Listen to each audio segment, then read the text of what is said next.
ערב טוב, אחר צהריים טובים, כאן אורלי ברקימה בתוכנית חדשה של השראה מעשית לכבוד יום האישה הבינלאומי. אני שמחה וגאה היום לארח אישה מדהימה, אוסטרלית, שחיה בארצות הברית כיום, עובדת עם נשים ומעצימה נשים, שמה רייצ'ל ג'יין גרובר. אני אציג אותה עכשיו באנגלית ואותי באנגלית, ותהיו איתנו, תהנו מהשידור, תשאלו שאלות, אנחנו נשמח לענות לכם. So, hi, good evening, Rachael, and thank you very much for being with us here on the Practical Inspiration Show. It's a very good morning here in Colorado. Oh, yeah, it's morning in your time. Now we're in the afternoon here in Israel. And I'm very, very honored and pleased that you were able to be with us and join us. This is a special interview that I asked you to do for the Women's International Day, which is next Tuesday, yeah, a week from now. And since you are a women's leader and you lead women and empower women all over the world, and this is a topic that is very close to my heart because I do it here in Israel. And I love to introduce you in English in a few words, and then we will start the interview so everybody can benefit from my talk. Wonderful. So, Rachael Jayne Grouber, just one second. She's an author of the best-selling book, Powerful and Feminine, How to Increase Your Magnetic Presence and Attract the Attention You Want. Very powerful title. And you are a singer and a songwriter in Australia. And I know you have been struggling with a few shadows of yourself, and we would like to hear about them in a few minutes. And you did something, some magic in your life. And now, after a few years after, you are, as I said, a woman. You lead seminars for women for empowerment all over the world. And you run a multi-million dollars business doing so and succeeding, and public speaker. And you teach people how to stand in front of audience and be themselves and take their power with them. So I would like to hear from you, what was it that shaped you? I know you were born in Australia and you were a singer and you were a few pounds more than you are now. Quite a few. And you have transformed your life and made them better, and not only for yourself, now you're doing it for millions of people all over the world. So I would love to hear your personal story and how you got to do what you are doing today. Absolutely. Yeah. Well, when I was back in Australia, that's my home country, about 12 years ago, I was really needing a big change. I was not that happy, even though I was singing a lot and performing a lot, and I'd always loved that.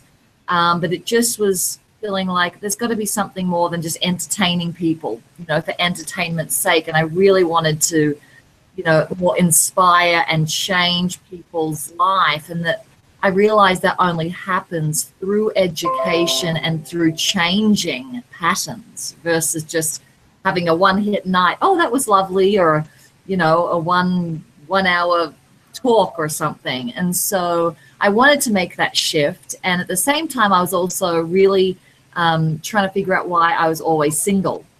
And I had been single pretty much my whole life, very few opportunities to date or anything. I was like, what is going on here? I'm not stupid. I'm not ugly. I'm not crazy. There must be something going on. And through that process and moving to America was sort of to escape, and you can never really escape from yourself, can you? Yes. The only thing that we have is ourselves. Absolutely. So I really discovered through books and inquiry at that time about the feminine essence, and that I had disconnected from that a lot. even though I might have looked feminine on the outside, I really wasn't embodying that or having that inside, which is the most attractive force in a woman if she's going to be seen and be heard and attract the attention of a mate or of clients. And as I started doing that work, I became my own guinea pig and sort of was like, I knew presence had to do with the voice, with my singer days. I knew it had to do with the body and the feminine. And so I started sort of putting it all together and like practicing with a few friends. Like, what if we did this, and then we walked into a room, what would happen? And what if we did this, and we'd walk into a networking group, and things changed like within days and have continued to with these specific practices that, you know, we teach all over now. And how long did it take you to make that shift from being a singer and doing, you know, I believe a work that you loved, but feeling that you're not satisfied and you're not making the impact that you want to do, to being who you are now? Well, I moved to America about 12 and a half years ago. So the large story is that, but the short story is, you know, I was pretty clear. Like, after I wanted to shift from music, I did it within a year. Like, I'm like, I am done. So that shift was done. But when I got to America, all these people were telling me, do what you love and the money will follow. You know, just really have faith in that. And it didn't follow.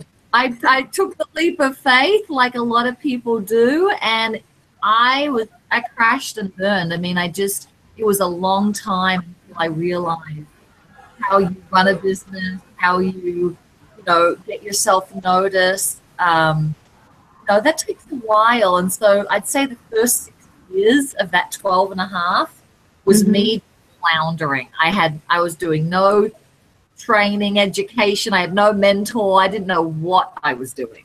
So you were following your intuition, would you say? I was following my intuition, thinking it was my intuition, and maybe just trying to do what I could do. We call it throwing spaghetti on the wall and seeing what sticks. You know, I'm like, oh, I'll try this. Oh, that didn't work. Well, I'll try this. I'll do this workshop. Well, that didn't work. And I just had no mentorship or understanding of the business. I think I was good at what I was doing, but so many women have that problem. They're either good at business and they're draining themselves. They are overworking. They are burnt out. They're unhappy because they haven't balanced the side of their personal growth work. And a lot of women that I work with have done a lot of personal growth work, but they just don't understand business, marketing, promotion, and they're scared of it because I'm a spiritual person. I'm not that person. And I realized the hard way, they have to have both. And you don't have to have one with, letting the other go. You know, you need to have that yin yang. Yeah, sometimes we think, you know, that we can have either this or that. We don't think that everything is, we are entitled to get both. So either I was a journalist for 15 years here in Israel, using all my masculine energy and fighting to be first and to succeed. And I did it for 15 years until I really wore out. Until 12 years ago, I said, something is wrong. Something is not going the way that I want. And then I made my shift. So it really resonates with me. What are you saying? Because I also meet many women and they don't know how to make the connection between their femininity and between being a businesswoman and between being, you know, powerful, because they conceive themselves if I am powerful, maybe people will be afraid of me. So what would you say to them? Yeah, I think that power can be intimidating, but when it is embodied and when it comes from your feminine and it's from an authentic place and you're not trying to project power, it's not that intimidating.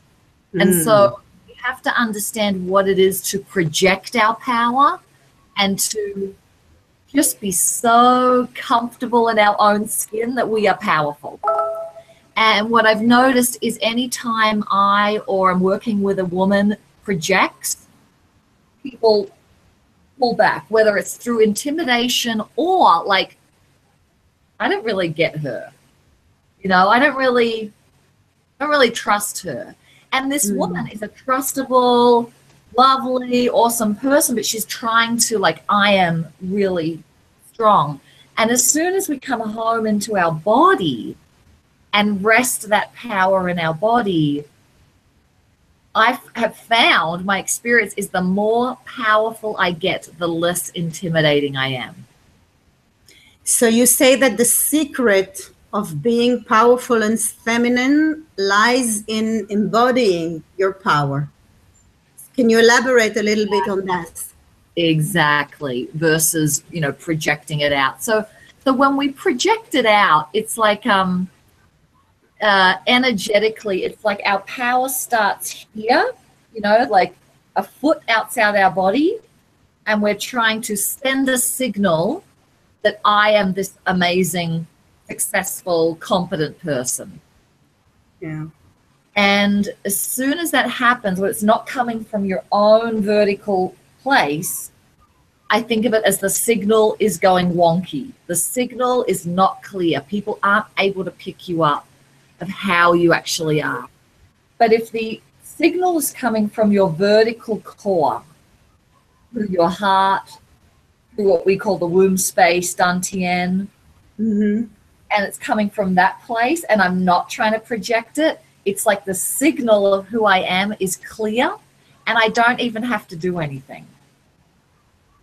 It's inside you. It's inside me. So I'll just give you a little example, and people who are watching can see it happen, right?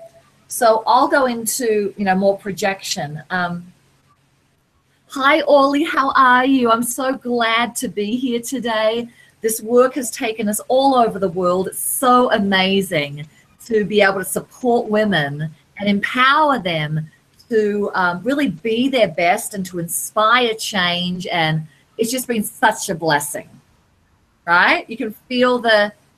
You're pushing it. Voice or whatever.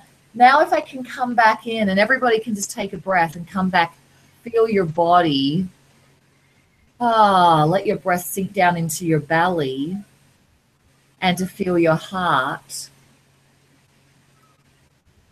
And then I can just talk from you there, and I can say, hi, Ollie, it's so good to be here. And you know, I am blessed that I get to travel the world, you know, meeting so many amazing women. And so it's not about me pulling back my power and not saying how amazing my life is, or, you know, hiding my light under a bushel. But something happens when it's coming more from my internal place, and I don't have to project it out. So if I understand what you're saying right, you're saying don't do women, just be a woman inside. It's in the being that we feel this power, not in doing and talking and taking it out, but taking it in. This is the secret. Exactly. Because there's 44 practices in the Art of Feminine Presence work. So there's a lot of things that I'm doing when I get on stage or when I walk into a new room. I know I'm doing it. They're physical things, energetic, emotional, you know, things. But if I'm doing that, I notice everyone's attention on me, whether they know who I am or not. And so it isn't about the words. It's about the energy. So it is being, but I think a lot of women who are on a spiritual path, they hear that term a lot, just be. And they're like, I am being, like, but nothing's happening, you know, and you get frustrated. So you've got to do things, but it's the energy and the presence that you're doing them with. Right? It's the energy and the presence that you're doing them with that will make all of the difference. So how come, when you go, I go to many lectures and I meet many people who are giving talks, and some of them, they grab you immediately and you can't pull your eyes and your ears from them. They just grab you inside their stories, and they have this powerful presence. And some of them, it's nice to hear them. Maybe their story is interesting, but after, 10 minutes, you got the thing and you can move on. Absolutely. And that's like it in online, right? And anyone who's got an online business who's trying to get attention for their work, it's hard. We can click out of this interviews as quickly as anything. It's harder to walk out of a lecture, but so it's a very important thing of how women can learn what is it that makes that shift. And there's 6 things. I don't know if you want me to go over the 6 key areas. Yeah, I would love to know. The show is called Practical Inspiration. So we want inspirational stories, but we need to be practical because we are still here in the physical body, and we need to do our work in the physical body. So yeah, come on. Exactly. So there's 6 key areas that the Art of Feminine Presence work is built on. That's not 6.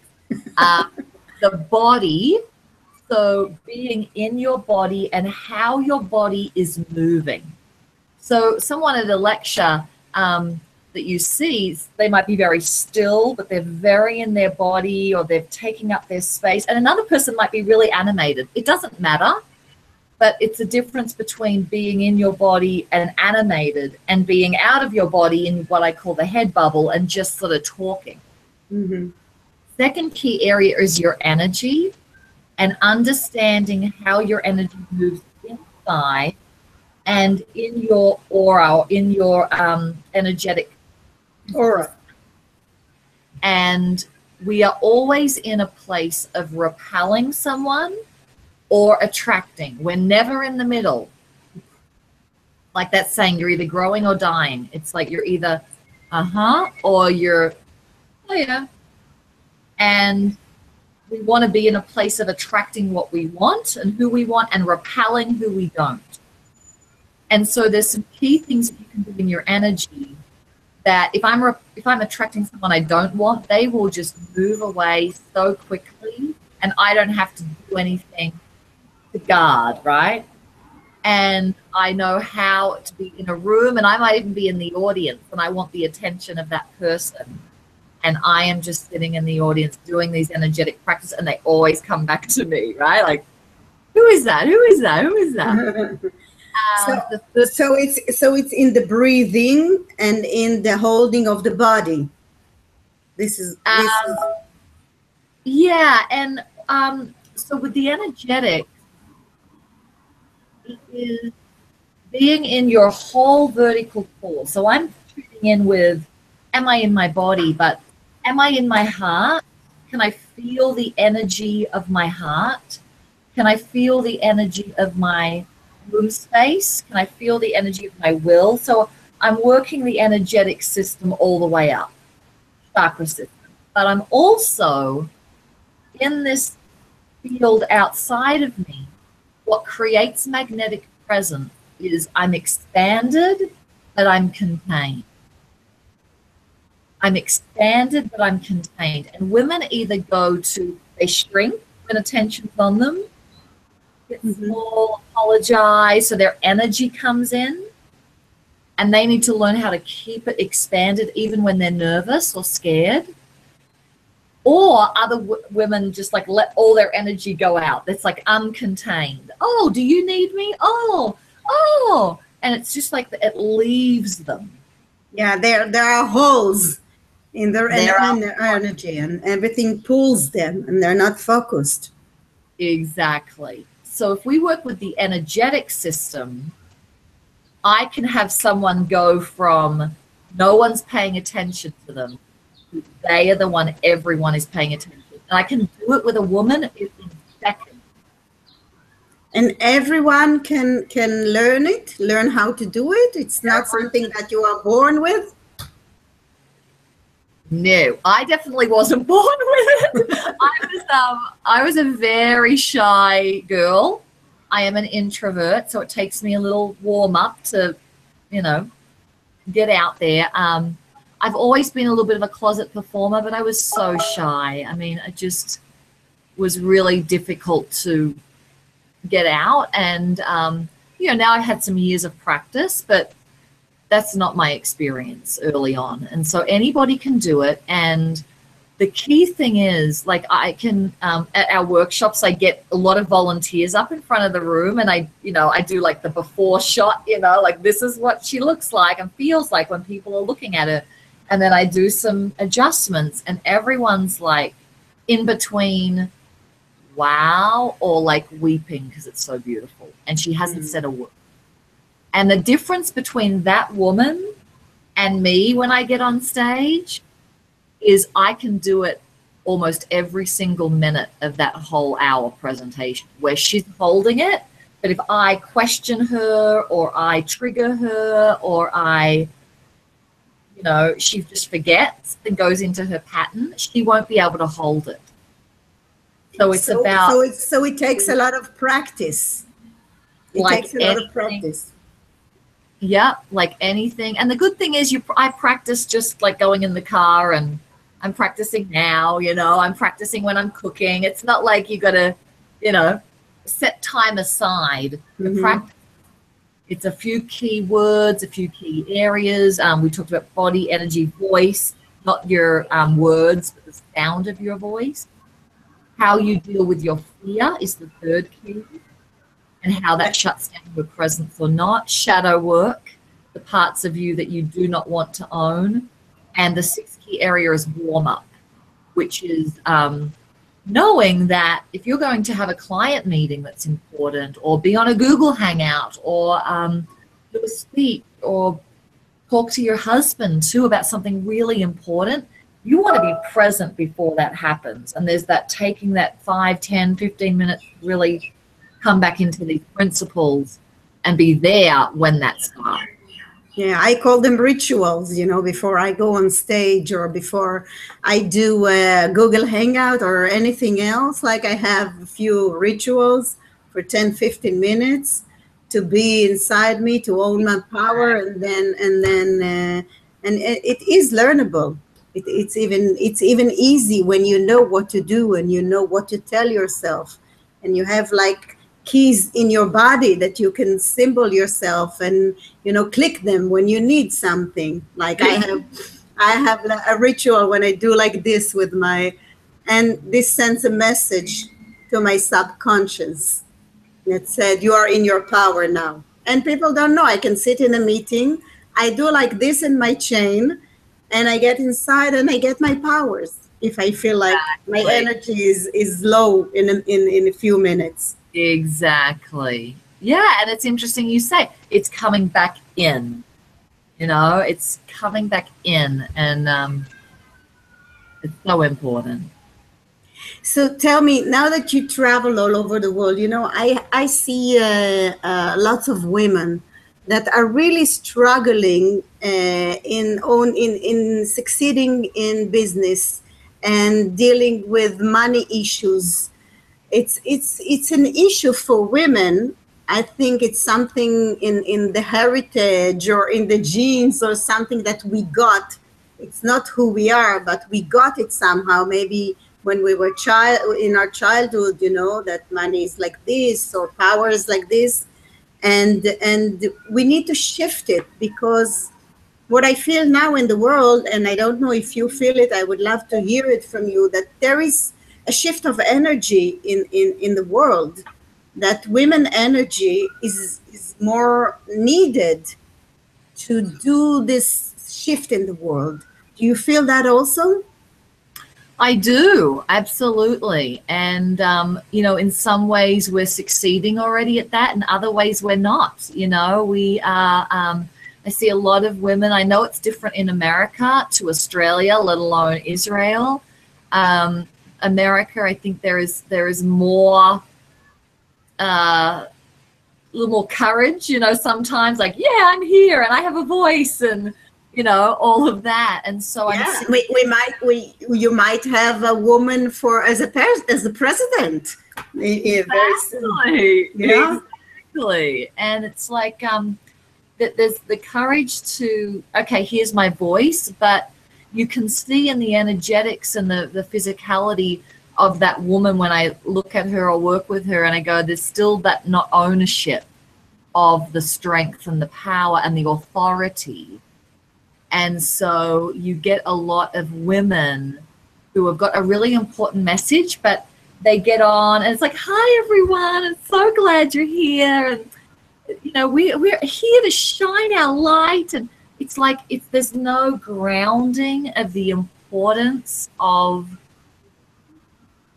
I don't know, leadership. You know what I'm saying? I'm not making anyone wrong, but there's a yeah, because it makes the people not take you seriously when you're doing that. Right. Or, you know, they're excited and they're inspired, but they're not doing anything. Or, yeah, anyhow. So I think that it really is important for women to own some of the biggest shadows that women do not want to do. There's a few of them that you can jot down. What are the shadows? What are the, you know, 3-4 shadows that you see all the time when you work with women? Yeah. The first one is I am superior. So we've been in a culture where men, the masculine has been superior. Yeah. And we are trying to become equal with that. But the shadow is I don't want to be superior.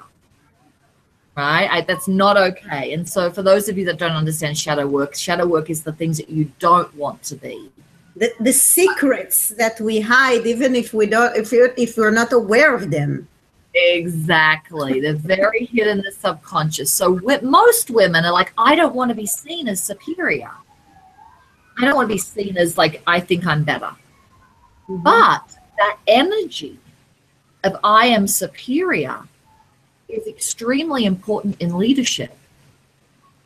And so there's a virtue in that of, for me, it feels like I'm not saying, oh, I'm so much better than all of you out there in the audience. You know, you need to really like understand what I'm, you know, it's not that. It's, I have something that I actually know and I am better at, and I want to share it.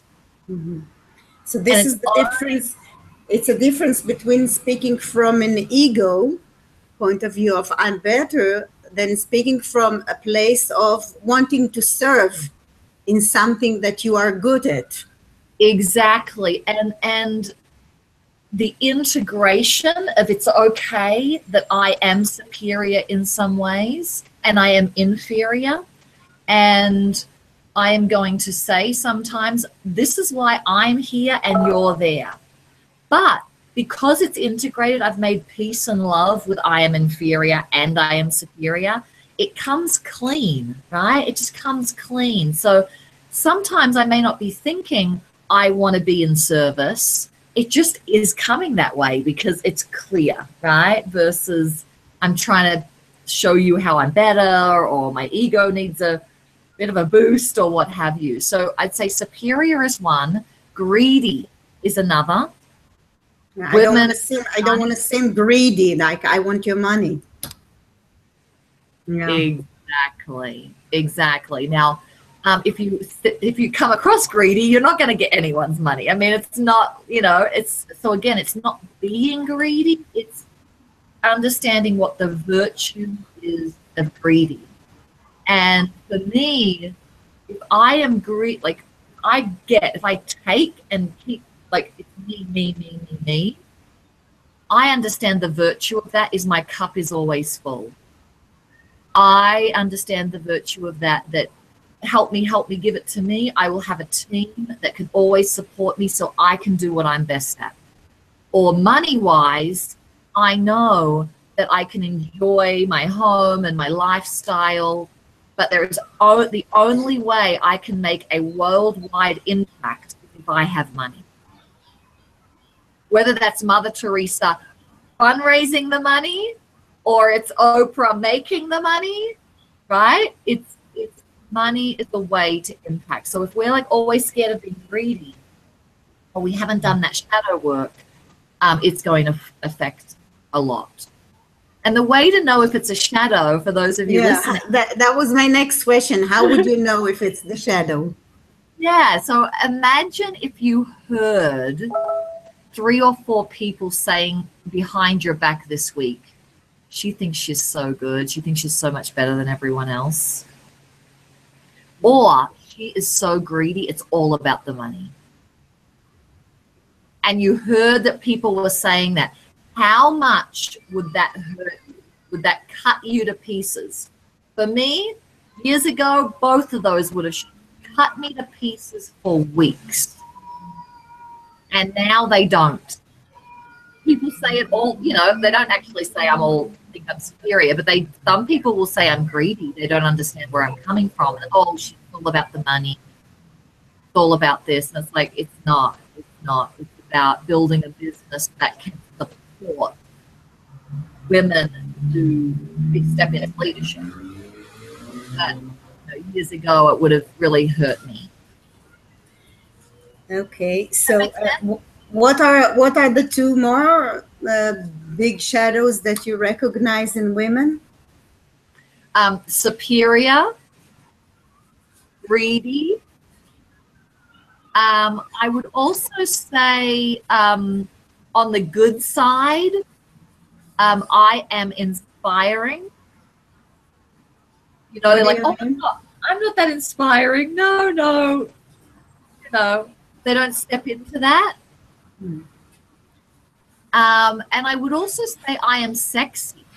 That's that energy of sexuality, which is life force and magnetism. A lot of women have shut down. It's not okay to feel that anymore. Or maybe it never was okay to really feel that I am a sexy woman.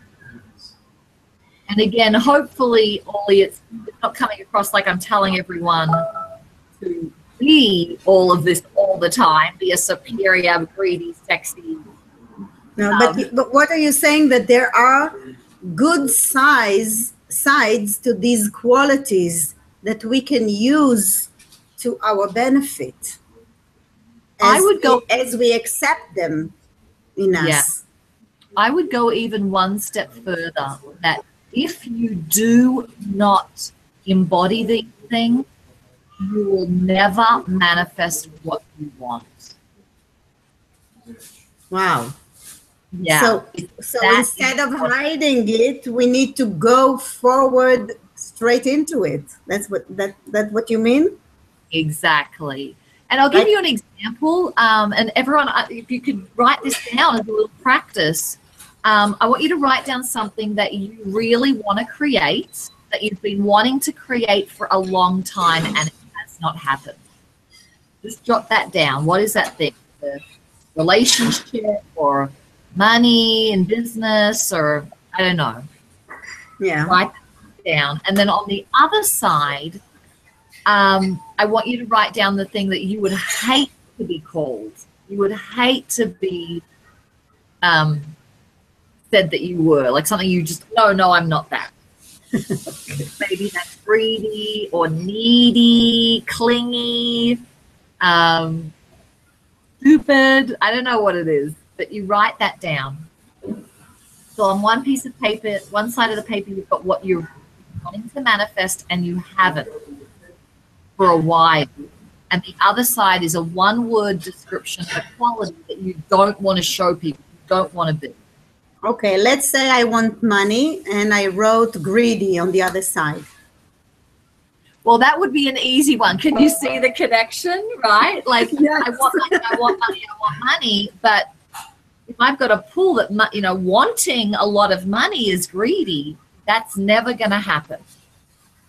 My example was arrogant, and I wanted to be an expert speaker and a leader. So can you see how that was in polar opposite? Like, it's not okay for me to be the one standing up on stage telling people what to do and inspiring, because people might think I'm arrogant. And so I wasn't creating that for a long time until I did my shadow work of, I am arrogant and I am humble. I'm both. I have my humble moments and I have my arrogant moments. And the more I do my shadow work, the arrogance, sort of more, it just is more matter of fact, you know, like, yeah, I'm good at that. Or no, I'm not good at that. There's no like, I'm so good, you know, there's just no cleaner, you know, if that makes sense. So when you talk about this shadow work, can you give us an example of how we can embrace this? Like if I don't want to be arrogant, how can I embrace it and accept this quality in me? Absolutely, yes. And I don't know, Orly, are you giving them the free report about the 7 reasons why women make little money? And yeah, I'm gonna send the link that they can download your booklet, your ebook. I read it. It's beautiful and it's very useful.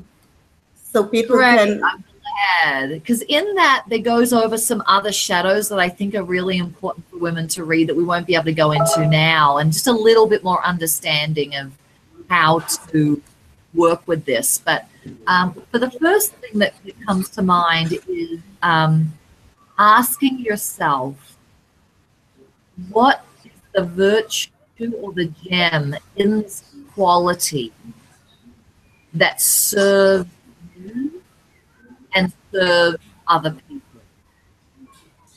So let's take greedy, for example. That was your word.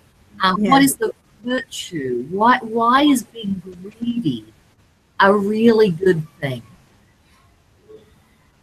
Because if I'm greedy, I can have more things that I want, and I can earn more, and I can improve my lifestyle. Absolutely. I can have more money, and I can have more impact and reach more people in the world and do more. Usually we're a little happier and less stressed when we have money flowing in. Yeah. And I think the greedy is like the also not drained, right? It's like it's coming to me, I'm filled up. That's a great example.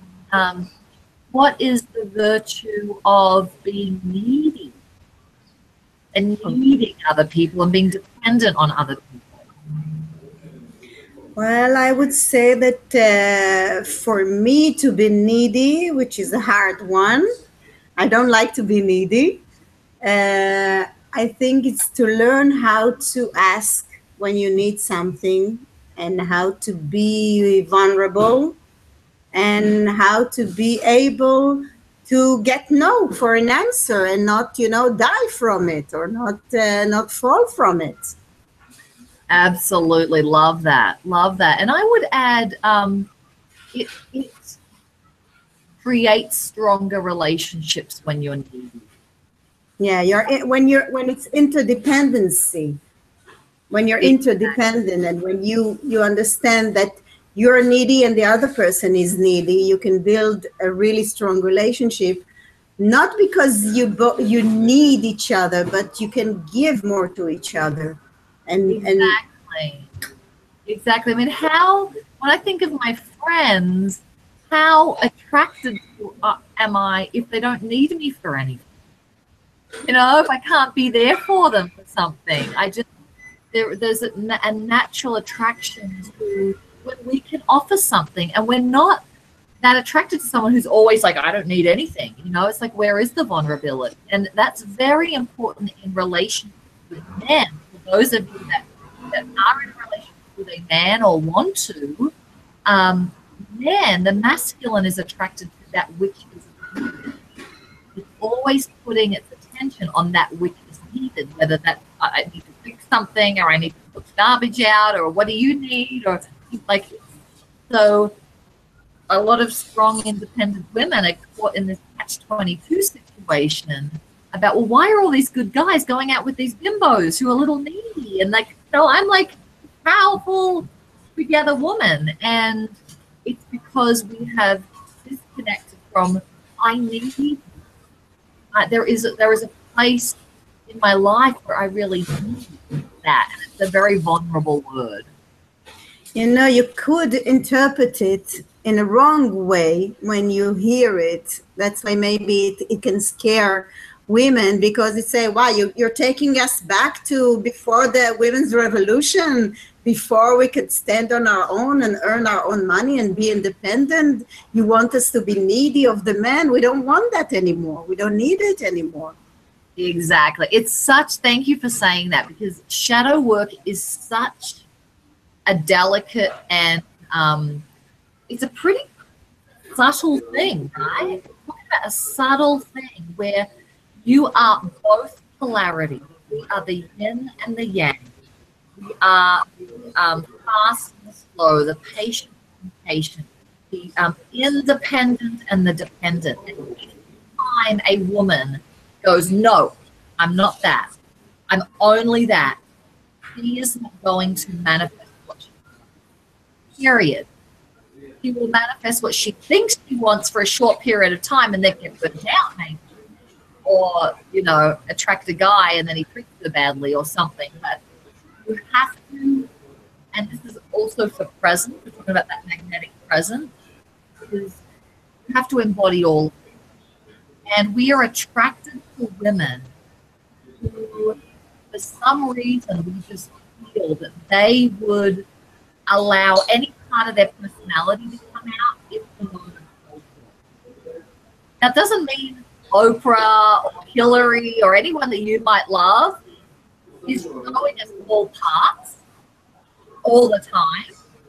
But like Oprah's one of my favorites. You know, I just love her. She's emotional, she's powerful, she's goofy and funny, sensitive, she's truthful. She's truthful.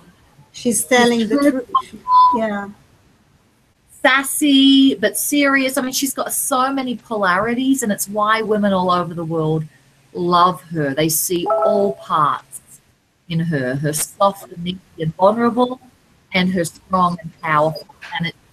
And it just makes us all real, and that's very attractive. We want people who are real.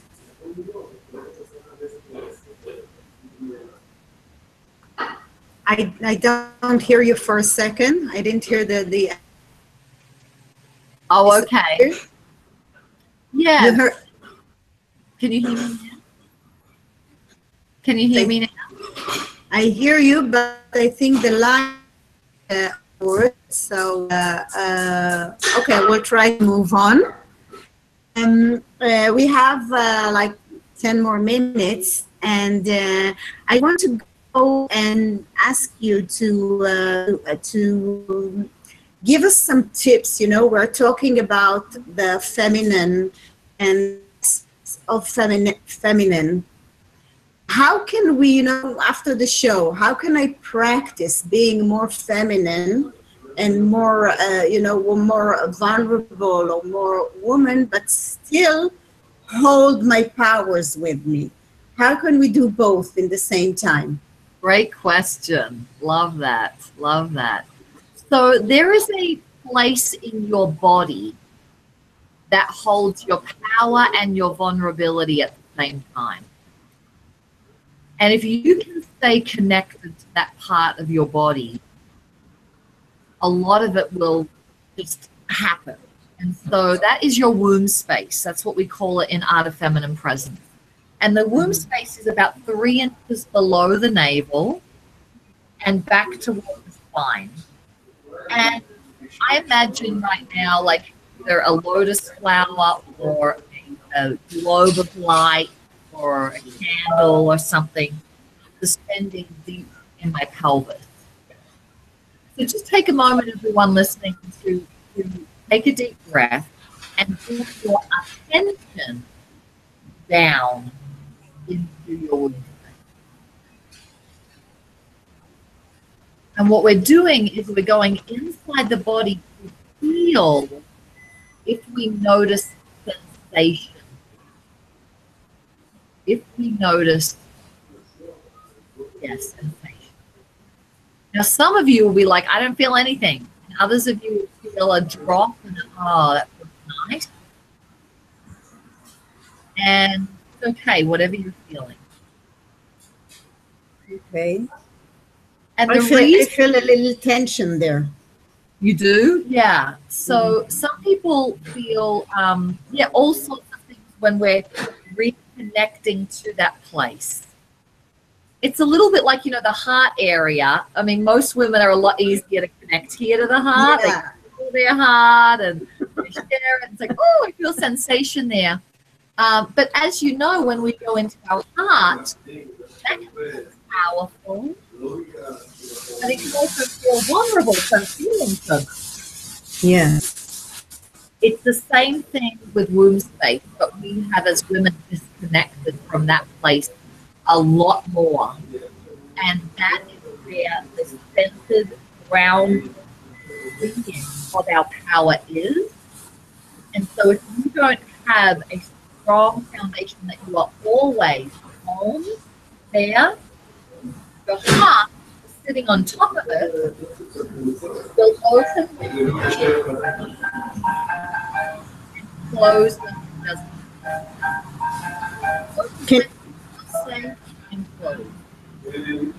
Can you say that again? I'm sorry, I think there is a bad line. You said that the heart is above the womb. Yep, the heart is above the womb. And if you don't have a strong foundation, like an anchor with your womb space, like I am home in my womb space, your heart will open when it feels safe and close when it doesn't feel safe. And open when it feels safe and close when it doesn't. Okay, so this gives us the stability and the security. Exactly. So this is what you call a home. Exactly. Yeah. Okay. And you don't have to have a physical womb. It's just the space that is there, that every spiritual tradition, in its early phases, is all about this place. Yes. Of your being. The hara. The hara. Exactly. And so women are not that, I don't think men or women are great at being able to hold that space no matter what. And so a lot of our work, when people come day after day to a retreat or something, that over and over and over and over again as we practice it, because that's not there, the power's not there, or your vulnerability. Okay, that's a great tip. So come back to our womb. Well, we're coming towards the end, and I want to ask you, when are you coming to Israel? Do you have any plans in coming to Israel? I think the women in Israel would love to learn from you and to know you personally. Well, we don't have any plans right now. I just planted the seed, Well, this is how it the work expanded a few years ago, because it was going so well and it was making such change in women that they would ask me, can you come? They said, can you come to London? Can you come to Ireland? Can you come to the Netherlands? Can you come to Japan? Can you come to Australia? And we started going all these places, and it just got too much for me. Be like, oh my God, I'm going all of these. Plus, there's America, and everyone wants it here. So so each year we do Australia always, and the US always, and Japan always. We've done a few in Europe. So I'm definitely open to the seed being planted. And if you're watching and you would want that, you need to connect with Orly, to let us know, because usually we go somewhere and there's 100, 150 women in the room doing this amazing process all together. And so it's expensive to get on a plane and come to Israel. But, I would love that to come there. That would be awesome. And meanwhile, for women who wants to connect with you and have, learn from you, how can they do it? Can they do it online? They can. We have a lot of great resources online. Orly's going to send you one of the special reports that we wrote on why talented spiritual women make little money and minimum impact and how to get over that. But also we have an Awaken TV episode come out every Thursday. So it's a little short video of me doing a practice, because I'm also practical inspiration. And so you can go to rachaeljayne.com and sign up at the top of the page, and you'll be able to then get the subscription for our free trainings that come out every Thursday. Great. So I would love to you, really, if you can send me the link, and when I send the recording of this interview, I will send the link also, so anyone who wants to connect with you would be able to do it. So finally, do you have a message that you want to, to reach to the women in Israel and all over the world? Because, we are also international, and there are women all over the world who are connected to this show. So I would love to hear your message to women. Absolutely. Well, there's a few, but what's coming up to share today as we close is the answer to your biggest problem or challenge or frustration is never in one place. The answer is not in one place. The answer is always in God. And so if you're a woman struggling with business and going, I'm trying all these things and I'm doing so much and it's not working, your presence, your magnetic presence and strategy has to go together. You need to be humble and like, I am really great. All the answers come from both places. And if anyone is telling you, you just need to do this, you just need to do this, and everything will happen, run a mile quickly. I'm really looking at both sides, personal and spiritual and doing, and bringing those two together. And that's amazing. Love that. Rachael, Jayne, thank you very much for being with us today and teaching us practical inspiration. And we would love you to be here in Israel and doing your workshop here. And we will talk about this and contact about this in private.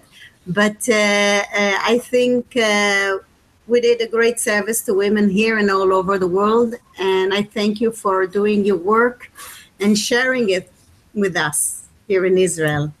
Well, thank you. I mean, you're doing exactly the same thing, Orly. Thank you so much for doing these interviews, for sharing women's voices, for inviting us, and just blessings for everything that you're doing here. Thank you very much, and see you soon. Bye-bye. See you soon. Bye.